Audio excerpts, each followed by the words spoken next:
Yeah. It is what it is. Okay. Okay, this is Bill Cooper's To Behold a Pale Horse. We are at page 142, the Geneva Convention. My brief was filed in August 31st. Formal arguments were set. The new courtroom of the magistrate was almost filled again. However, no one from the news media showed up for this hearing either. The few who were contacted had been told not to go. They would lose their jobs. Wow. At the hearing, I introduced evidence that theretofore had never been introduced in any court of law in the U.S. The U.S. attorney had denied, you will remember, everything in my suit without so much as even a tiny investigation. So I introduced into evidence the following letter from the Department of the Army, Office of the Deputy Chief of Staff of Personnel, signed by 1B Sergeant Colonel GS, Acting Director of Human Resources Department. Dan, can you see the screen? Yep. Okay. Moving on to page 143 in chapter 6. The letter states, on behalf of President Ford, I am replying to your letter, 27 May 1976, regarding a new article in the Dallas Morning News. As much as he would like to, the president cannot reply personally to every communication he receives. Therefore, he has asked the departments and agencies of the federal government in those instances where they have special knowledge or special authority underlogged. For this reason, your communication was forwarded to officials of the Department of Defense. Within the Department of Defense, the Army is responsible for custody and treatment of enemy prisoners of war and civilian internment as defined under terms of the Geneva Convention of 1949. Therefore, the Army is prepared to detain prisoners of war and detainees as defined in Article 4 of the 1949 Geneva Convention relative to the treatment of prisoners of war and protection of civilian persons. It is the U.S. policy that its armed forces adhere to the provisions of international law to set the example for other countries of the world to follow and respecting the rights and dignity of those who become victim of international conflict. It should be noted that the Army program is designed for implementation during conditions of war between the U.S. and one or more foreign countries. The Army had no plans, nor does it maintain detention camps to imprison American citizens during domestic crises. We know that's a lie. The problem with this letter is that it's not true, and that's why I'm going to discuss this point. First of all, in verifying the authenticity of the claims in the letter, I checked the Geneva text. There is no article in the Geneva Convention entitled "As the Letter States." There is, however, on each one of the classifications, protection of war victims, civilian persons, and a separate article of prisoners of war. That was the first discrepancy. Then I turned to Article 4 of the Geneva Convention. That article did not even set up any requirements or authorizations for military units of any type and does not even suggest it. Hence the second discrepancy. The next problem with the letter from President Ford's representative is that it states that the prisoner of war guard program is set up for the implementation for conditions of war between the U.S. and one or more foreign countries. However, Article 3 of the Geneva Convention reads that the treaty applies to, and I am quoting, in case of an armed conflict, not of an international character, occurring within the territory of one of the high contracting parties. Obviously, an armed conflict occurring within one's own territory did not mean between one or more of the parties of the treaty, especially if one is involved. Now, the examples of this type of conflict are civil war, armed insurgency, and guerrilla activities. In other words, they're speaking of a domestic conflict. An even more shocking item is found in the last pages of the 1949 Geneva Convention under protection of war victims, civilian persons. You will find the index card, the identification card, forms to be used to writing your family, and everything necessary for the administration of a concentration camp is contained in this treaty that the U.S. signed and ratified. Further, if there is a conflict in the U.S. involving only the U.S., this convention or treaty can go into operation, which includes the procedures for setting up the concentration camps. Unbelievable. Yes, sir. Article 68 of the convention states, and I paraphrase, if God you almighty. commit an offense that is solely intended to harm the occupying power, not harming the life or limb of members of the occupying power, but merely talking against such a force, such as martial law situation, you can be imprisoned, provided that the duration of such imprisonment is proportionate to the offense committed. Well, President Dwight Eisenhower didn't feel that provision was strong enough, so he had the following additions placed in the treaty, which states, the U.S. reserves the right to impose the death penalty in accordance with the provisions of Article 68, without regard to whether the offenses referred to therein are punishable by death under the law of the occupied territory at the time the occupation begins. You remember about a year ago, they said somebody had cited at these FEMA locations like millions of body bags, and they spotted guillotines and coffins. That I don't remember, no. No? Yeah. No. Yeah, No. like photos surfaced. That's scary. That's before you were awake, I think. So Yep. not only can you be imprisoned for having exercised freedom of speech, Jesus. you can be put to death under the provisions of the Geneva Convention in 1949 for having exercised or attempting to exercise freedom of speech. So you get black bagged, and then your head is cut off. So what I'm hearing here is, to just boil this all down, is the Bill of Rights, the U.S. Constitution, in layman terms, essentially overridden by this. That's what it means to me. Even if it's illegal, if the Army follows this, yeah, then it doesn't matter what your rights are. Your rights aren't going to stop a bullet. I get that. And again, I'll repeat what I said. This basically overrides the Constitution. Well, the previous section stated that in one of these type of emergencies, the executive orders have already authorized the head of FEMA to run everything. Exactly. So you have no rights at that point. Null and void. I want to be clear. No, you are at war at that point with your own government. Right. Right. And habeas corpus, innocent till proven guilty. None of it. U.S. Constitution, fling it all out the door. You are. No, and this thing is saying, on your own. You're on your own. And basically, they're going to make the decision. So if you were out with a sign in front of the White House saying, Trump must go, Biden must go, Congress must go, well, they come along with a van, they throw you in the back, and they take you and execute you. Well, this says that they have that right because they determined that was punishable by death. So we have no freedom of speech or anything anymore. I mean, it's all null and void. Well, even now, if you remember a couple of years ago, I don't know if it's a couple of years, whenever it was, is you couldn't even they basically created like these boxes of, like, they gave like a set area where you could stand if you were protesting. You couldn't go anywhere you wanted. You have to go to their designated protest locations. Whatever, dude. So, this is beyond. If this is, well, I'm sure it gets better. So here we go. Yeah, keep going. Sorry. The next item that I introduced into evidence was a field manual, FM 41-10, Civil Affairs Operation. You will remember at the outset that I mentioned Civil Affairs Group. Let me quote to you from that manual. One of the functions of the civil affairs activities includes item 4, assumption of full or partial executive, legislative, and judicial authority over a country or area. So let's see what a country or area is defined as in the same manual. It includes small towns and rural areas, municipalities of various population sizes, districts, counties, provinces or states, regions of national government.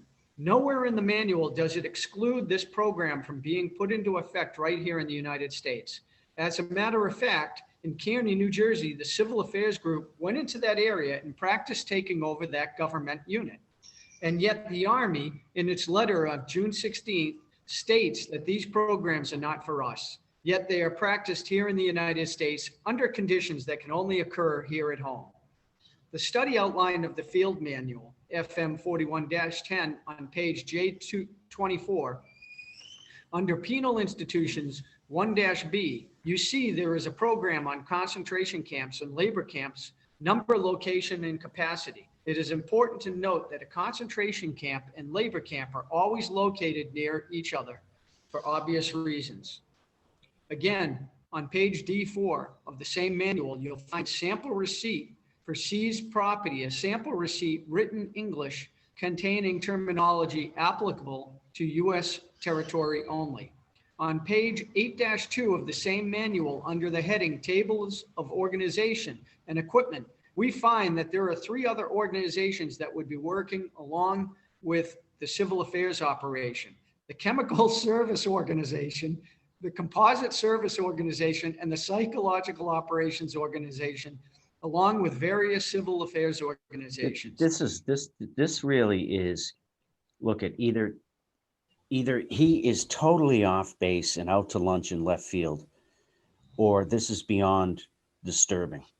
Take your pick. That's my comment. Right. Well, he's either tinfoil man, batshit ape shit crazy, or if this has any validity and holds water. Supposedly he's reading manuals, Dan. Yeah. So it's not a figment of his imagination. Well, okay, right. And I'll be devil's advocate of, like, people in my family would say, oh yeah, he made all this up. What manual? Show me the manual. So I'm just saying, I'm just being an ass. Those are the lazy sacks of shit that we have in our country now. Exactly. That, I mean, go find the manual. Yeah. Okay. Well, yeah, this would be tough to make up, though, all this detailed information he's providing. Well, it sounds like right out of George Orwell. Yeah, right. And you know, he'd have to be hallucinatory and very creative to make all this up at this detailed level. I'll leave it at that. Even a commonsensical brain would understand that, right? I mean, you know, how do you make all this up, right? Very difficult. Okay. In July of that year, 1976, the following civil affairs groups met with the following airborne groups at a staging area in Fort Chaffee, Arkansas. A staging area is where military units meet before they go into action. They met with the 32nd Airborne and part of the 101st Airborne, the 321st Civil Affairs Group of San Antonio, Texas headquarters, the 362nd Civil Affairs Brigade from Dallas, Texas, the 431st Civil Affairs Company from Little Rock, Arkansas headquarters, 306 Civil Affairs Group and William Highland, the 486th Civil Affairs Company from Tulsa, Oklahoma, and the 418th Civil Affairs Company from Kansas City, Missouri, the 307th Civil Affairs Group from St. Louis, Missouri, the 490th Civil Affairs Group from Abilene, Texas, 413th Company from Hammond, Louisiana, wow. the 12th SS Group, 2nd Battalion, headquarters unknown. The 12th SS Group? Interesting. Yeah. Unknown. Yeah. Very funny, but not.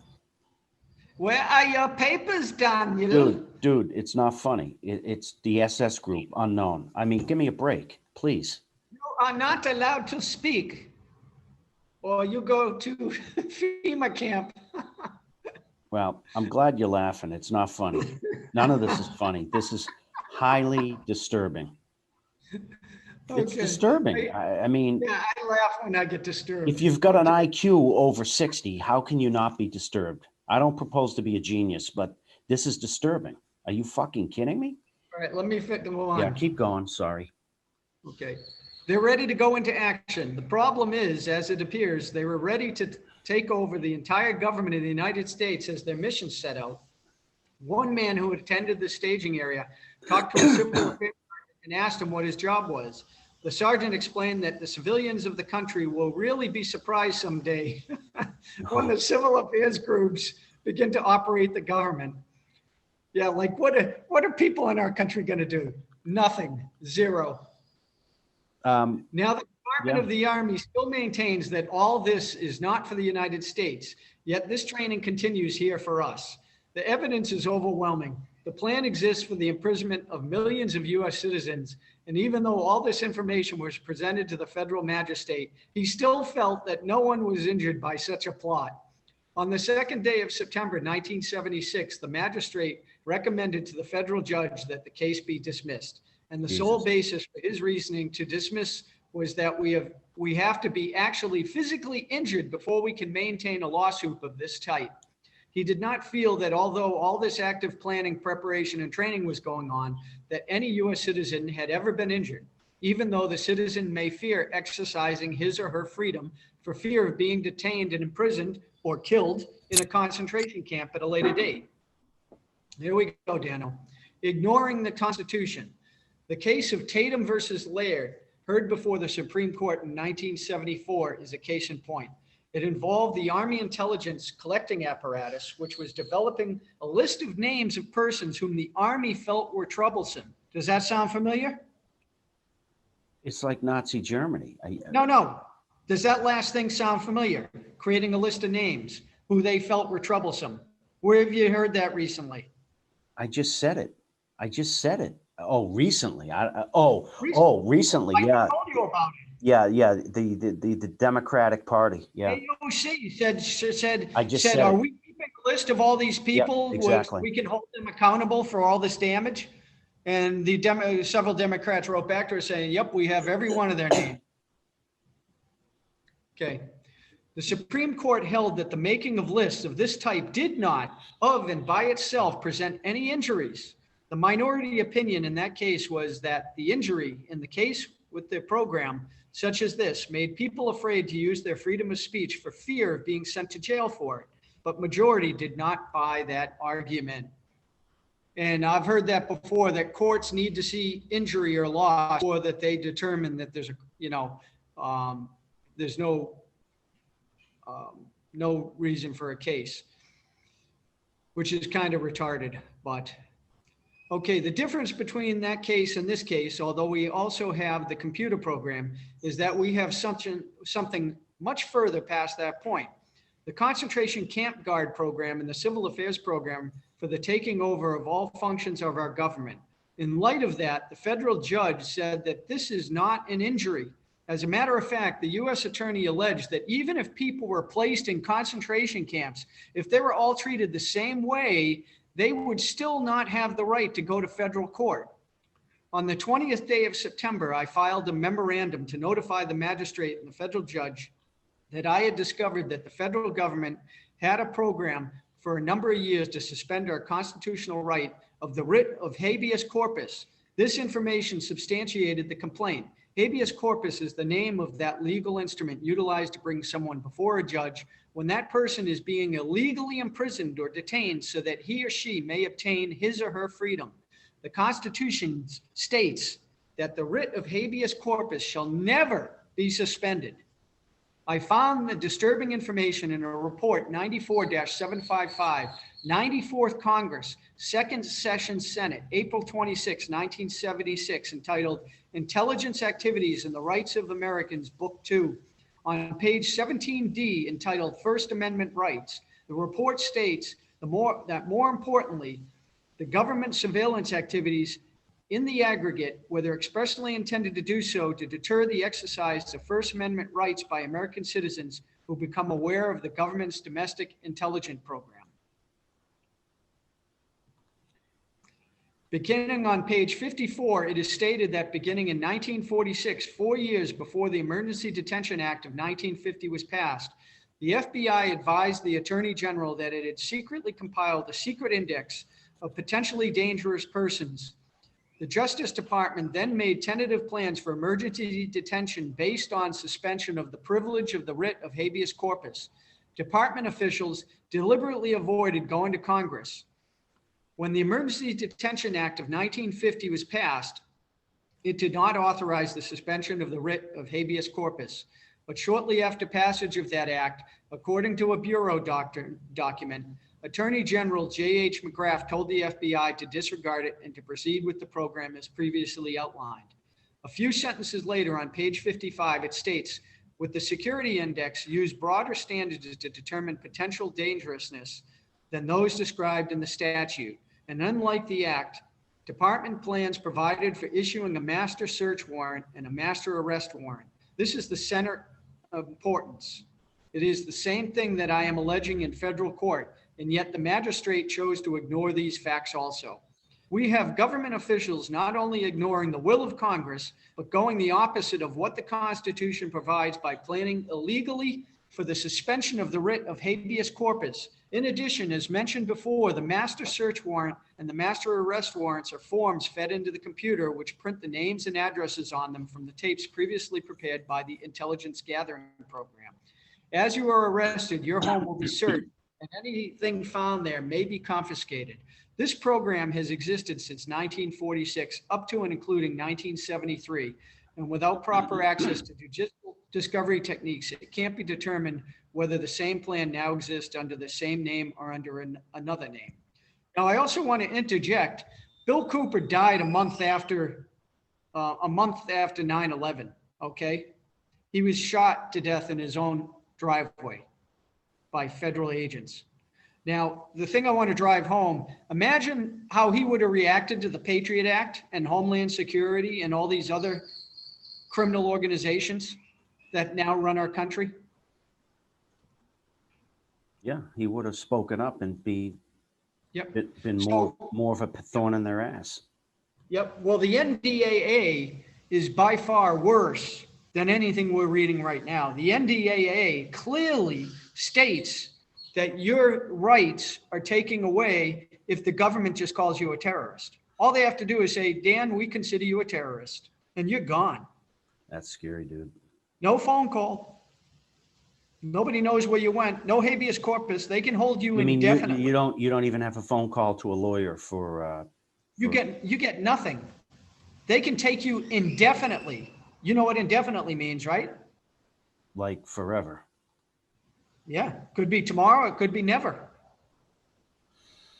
God almighty, dude. Yeah, the fact they're a U.S. citizen means nothing.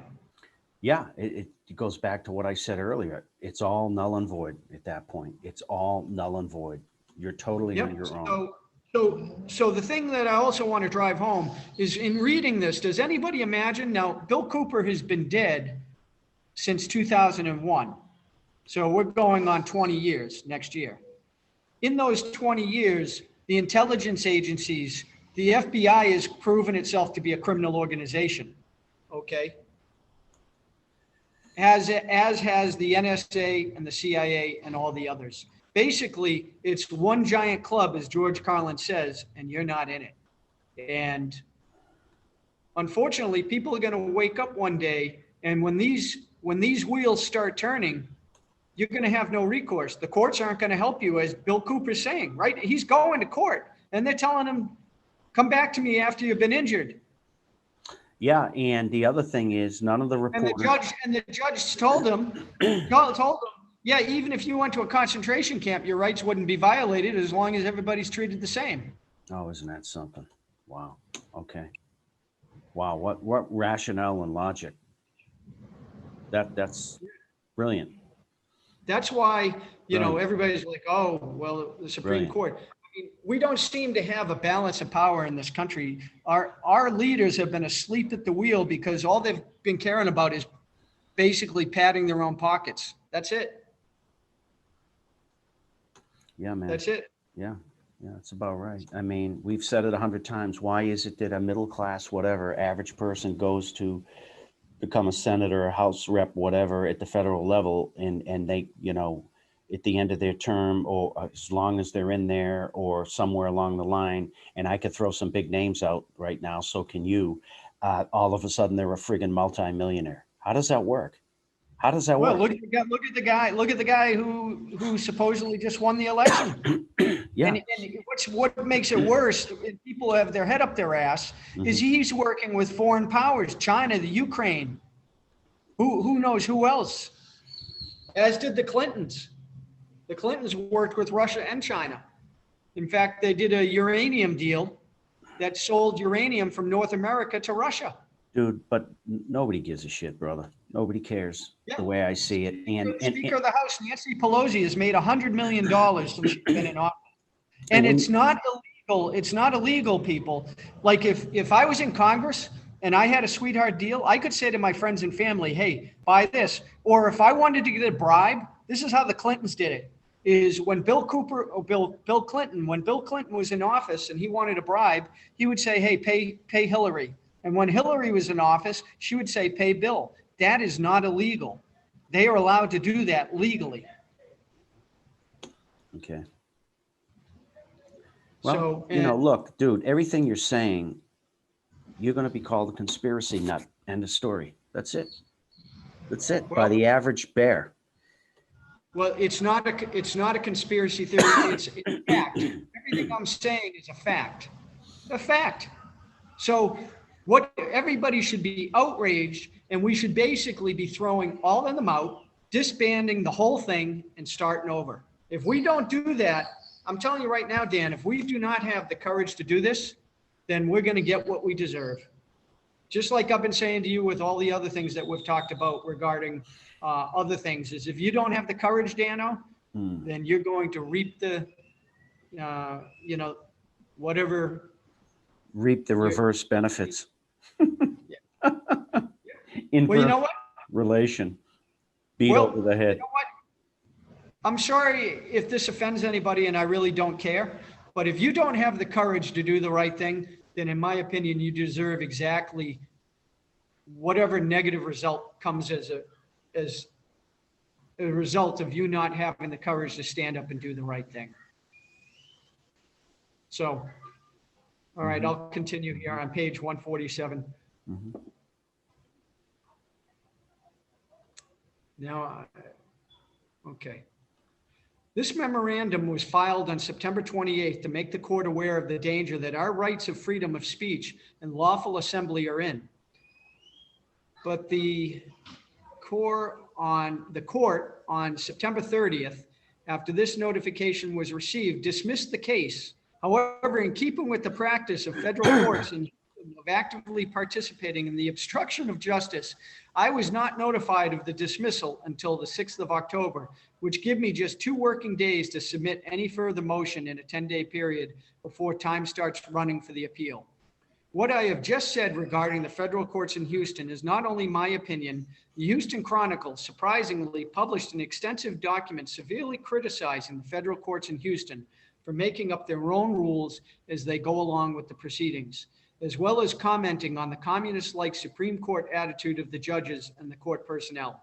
My experience here has been that the court has returned to me almost every document that I have filed. Then after a Gibb argument, they re-accept the document stating that they just made a mistake. In reality, the power structure doesn't want these types of cases in any federal court. Summary of evidence. On the 8th of October, I had submitted a request for finding of the facts in the filing which had established by evidence presented. The 300th Military Police POW Command is located at Livonia, Michigan.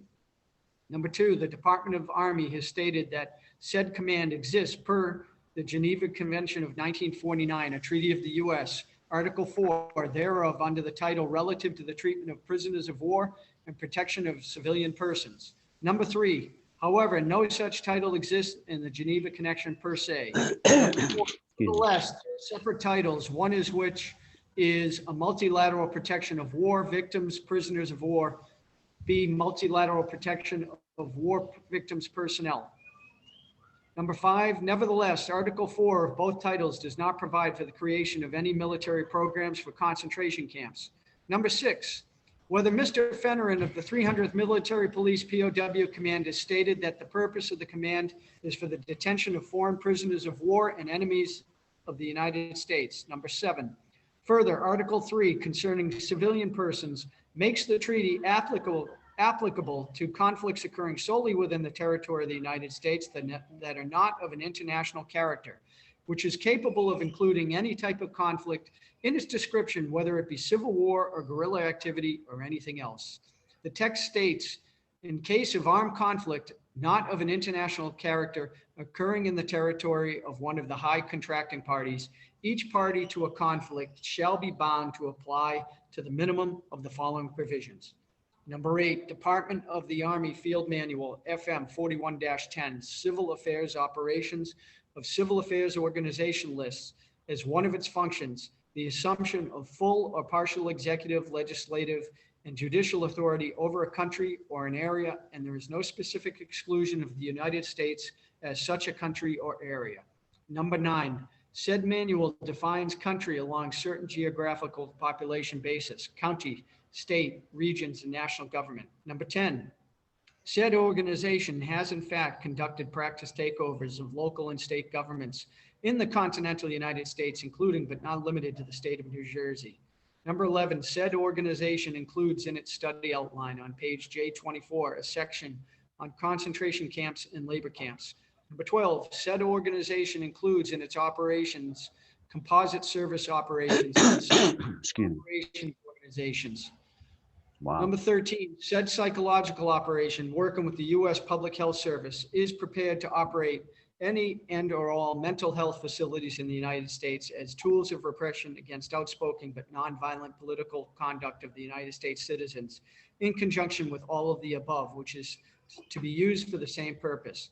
Number 14, further, the Department of Justice, in conjunction with this program, has had plans for the suspension of writ of habeas corpus since the year 1946.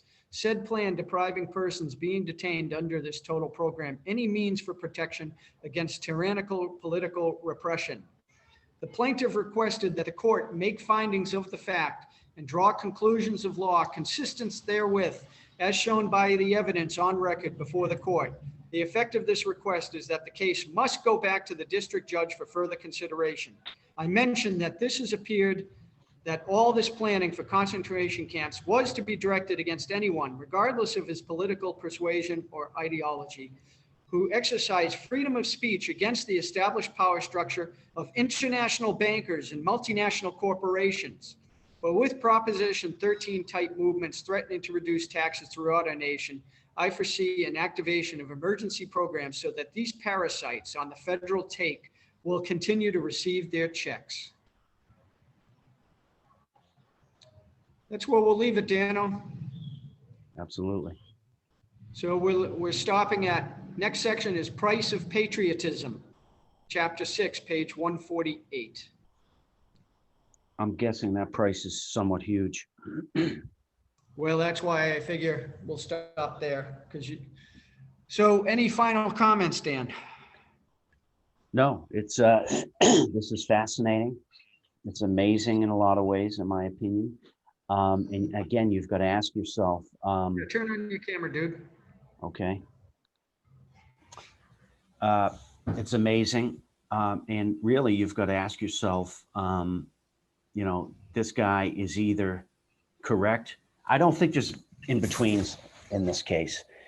This guy's either correct based on the empirical information that he's using as the basis to make these claims, or he's batshit crazy and out in left field. There's no in-betweens.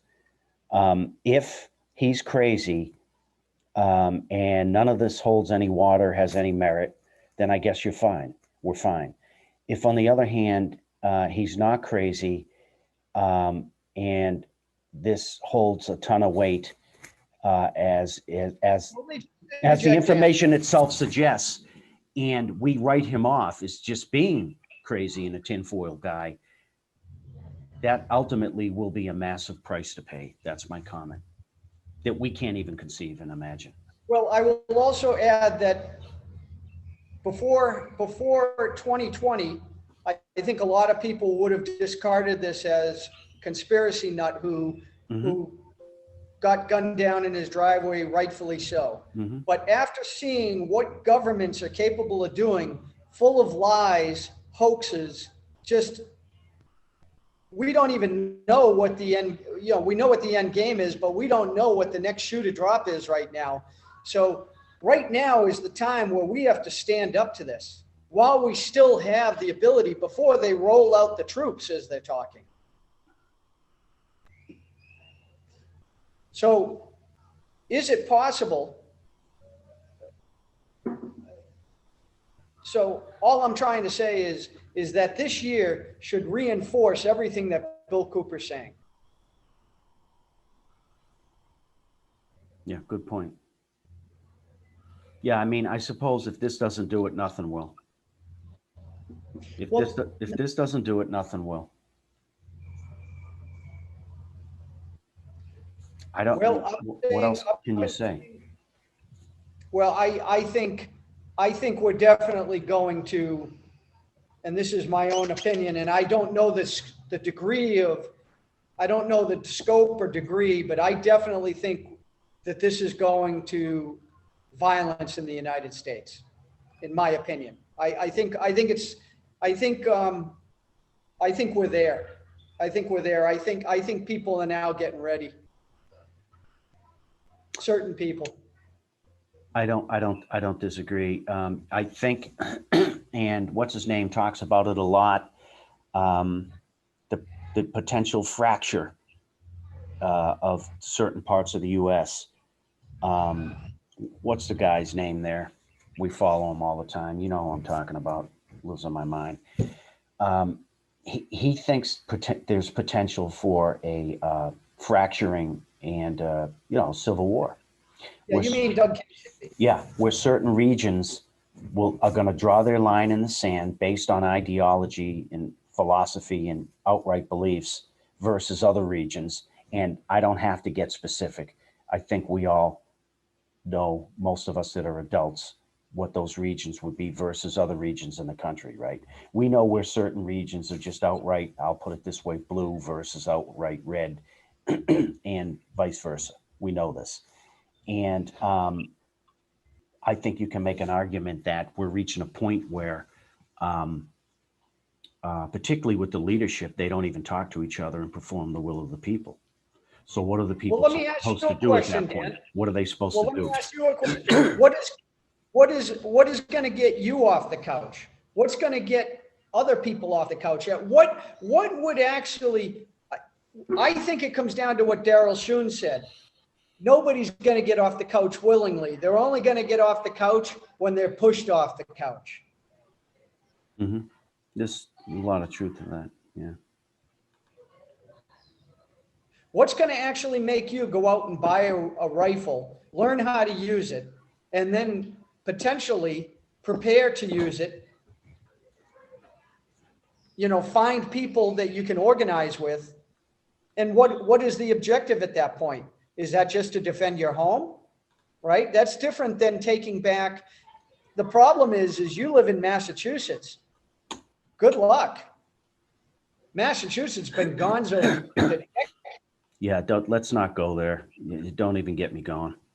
I get it, bro. Don't get me going. It's upsetting. It is.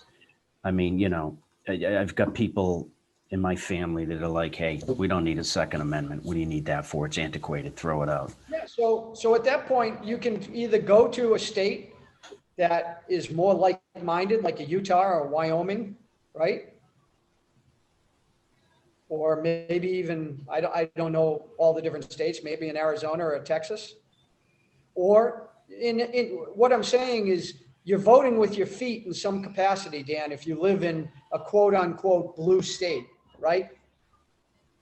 I get it. If you live in New York, California, Massachusetts, New Jersey. Oh yeah. Illinois. Yeah. What are you still doing there, people? Well, I have equity in my house. No, dude. Listen, I gotta go, but here's the thing. A lot of people are leaving those states, to their credit. New York has lost over 300,000 people in the last couple of months, the state, which is about 1.5% of the population, which is huge in just a couple of months, right? I mean, at that rate, right? You want to talk about a brain drain and talent drain. People are doing that, dude. The massive migration. They're leaving New York. They're leaving Illinois. People are leaving Illinois. People are leaving Cali in droves because they've had enough. Good, hard work and righteous people are like, enough of this. I'm out of here. And most of those people left because of taxes. Well, that's a big factor, but just the overall quality of life, just the bullshit, just to survive there. The taxes kill you. Yeah. And drain your quality of life. I mean, you got to make 150, 200 G's just to pay your bills. But we haven't even introduced civil rights and freedoms. Yeah. But that's what this is all about, Dan. Yeah. No, I understand. Yeah. You throw that on. Talking about financial opportunity, Dan. I understand that, but it's all interrelated. The bottom line is, when you lose all those rights, you don't have the ability to make choices for yourself and thereby have options in the free marketplace. It's all intertwined. And so I agree, I mean, those places are becoming more and more draconian by the moment.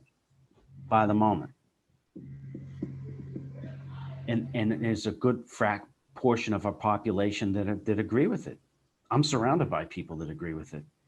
Okay. But there's other parts of the country where it's a complete opposite, which is, look, I don't need the gov in my back pocket all the time, pointing the way when I blow my nose. Yeah, but here's the thing is if the federal government gets strong enough and they can mandate what the states do, I totally get it. If you're independent in the state today, what choice do you have? Which is where it's been going the last 50 years, 40 years. 50. Last 150 years. Well, Civil War, they tried to leave. Well, I'm going to say in recent times, 50 or 70 years, the Civil War was a different period altogether, 3-4 generations ago. I mean, those people are all long gone and dead, but I do understand what you're saying. That's true. I mean, the southern states just were saying, Bill Cooper's referring to documents from 1949 after World War II. Exactly. That's the 50 to 70 years or 70 years I'm referring to. Absolutely. Yeah. Well, so this has all been in motion for 6 or 7 decades. Yeah. Well, 7 1913, over 100 years. Yeah. We'll call it 100 years for argument's sake, if you want to start with the Federal Reserve. 1913. So you're right, 100 years plus. And you're probably more technically right, 150 years. You got to go back to the Civil War, because the southern states, again, they weren't looking for a battle. They weren't looking for a beef. They were just saying, look, listen, real quick before you go. We want to stroll out. Yeah, I want to say this just in case I didn't tell you already. I saw this interview of this woman who from FEMA, and she said that the way that they've been tagging people with a chip so that they can track you is that COVID test. They take this long Q-tip, like That's what I heard. Yeah. And they stick it up your nose. That's what I heard. And people, if you hear about people who had that test, they complain about it getting jammed up their nose to where it really hurts. Yep. Because what they're doing is they're jamming that thing up into your nose and planting it. Yeah, a chip. That's what I understand, and that's why it hurts. And she basically said, if you've been tested for the COVID, you're already tagged, baby. Yeah, great. So I don't even see the need in getting tested for COVID. What's the point? Not unless you got no problem them sticking a 12-inch swab into your medulla oblongata and then jamming a chip somewhere in there. I mean, well, do you remember that movie with Schwarzenegger where he thinks he's a secret agent? He goes to one of those mind melding places and where you dream. And one of the scenes is they're tracking him, and he left a suitcase for himself. So he's watching a video and he goes, I need you to take this device. And it's a device like this. And he goes, I want you to jam this up your nose and squeeze real hard and then pull real hard. So he jams this thing up his nose and he pulls out this giant red case that had a tracking device on it. So we talk about how movies are basically forewarnings of the future. Well, what? When you watch a lot of them closely, yeah, you could surmise that, but you realize, again, on the surface, a lot of people would say you're a hoax, you're nuts, dude. What are you talking about? It's just pure entertainment. That's that's Hollywood. Whatever. Fiction.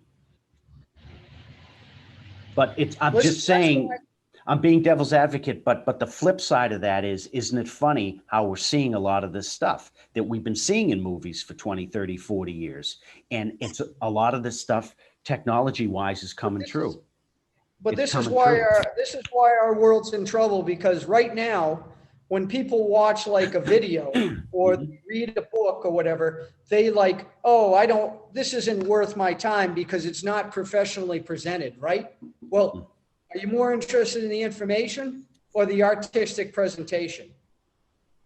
Like Bill Cooper's, work, it's, it's kind of crude, it's typed up, but it has a lot of information. The videos that we do, we're not spending our time sitting there doing professional video presentations. No, no. Do you want the information? What we're trying to do is we're trying to get people to think.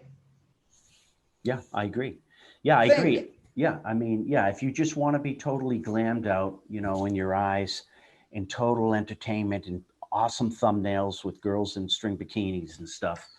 I love you, Dave, but you don't look good in a string bikini, brother. I'm just warning you. Don't do that. Don't do that. Well, Dan, if you want to give the people a show, go ahead. I'll wait. No, you don't want to see that. I'm not built that way either, brother. I'll put it on. I'll just turn the camera the other way. No. Yeah, absolutely. Yeah, there are a few lenses will crack, snap, crackle, pop on those right there.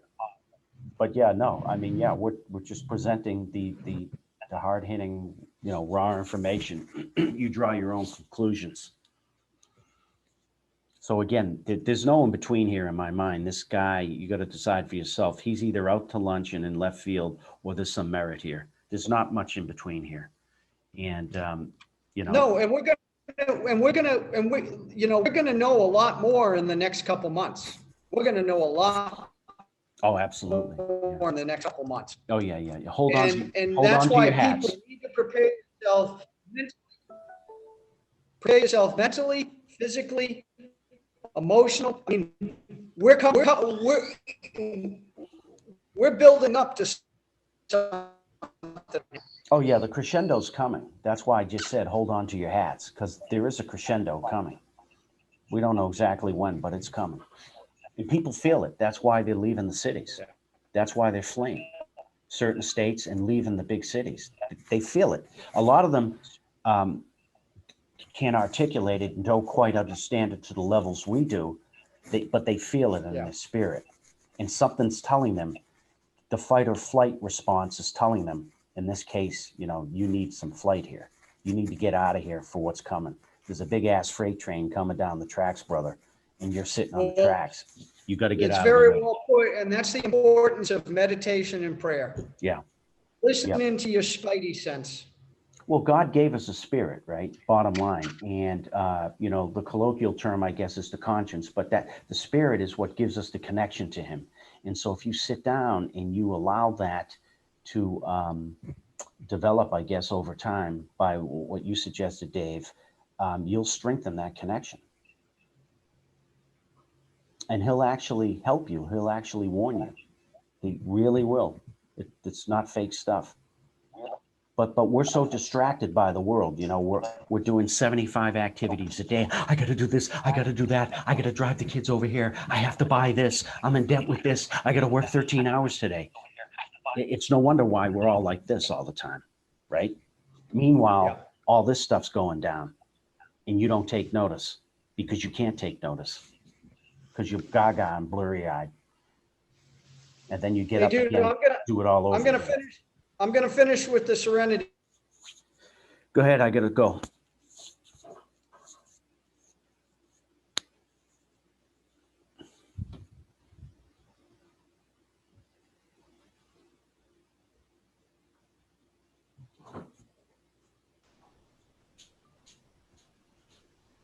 Could you hear me? Got to do one more time. I lost the sound for 20 seconds. God, grant me the serenity to accept the things I cannot change, the courage to change the things I can, and the wisdom to know the difference. Perfect. Our Father, who art in heaven, hallowed be thy name. Thy kingdom come, thy will be done on earth as it is in heaven. Give us this day our daily bread, and forgive us our trespasses, as we forgive those who trespass against us. And lead us not into temptation, but deliver us from evil. Amen. Perfect. Okay, I'm out. Thanks.